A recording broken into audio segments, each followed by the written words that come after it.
Pemirsa, situasi darurat kemanusiaan pasca bencana banjir bandang dan longsor besar di kota Sibolga dan Kabupaten Tapanuli Tengah kian memanas. Pada Sabtu 29 November, ratusan warga yang terdampak bencana dilaporkan melakukan aksi penjarahan di sejumlah minimarket dan bahkan gudang Bulog Sarudik di Sibolga.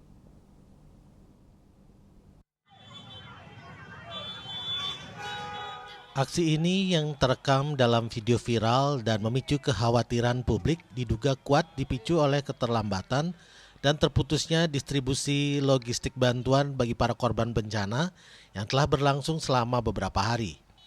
Penjarahan tersebut terjadi ketika sebagian besar wilayah masih lumpuh akibat kerusakan infrastruktur, terutama terputusnya jalur darat utama yang menjadi akses distribusi logistik. Hal ini menyebabkan kelangkaan parah pada kebutuhan pokok seperti makanan, minuman, dan kebutuhan vital bayi. Selain minimarket, gudang Bulog Sarudik juga menjadi sasaran massa. Dalam video yang beredar, terlihat warga termasuk anak-anak berebut masuk dan membawa keluar karung-karung beras serta minyak goreng setelah gerbang gudang dirobohkan.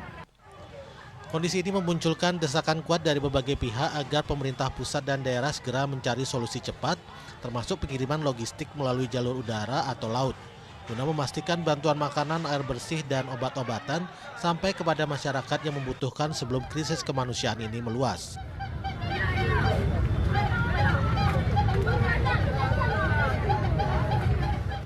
Aksi penjarahan ini tidak hanya merusak properti tetapi juga disorot sebagai cerminan letaknya kepercayaan publik terhadap kemampuan otoritas dalam mengelola situasi darurat pasca bencana.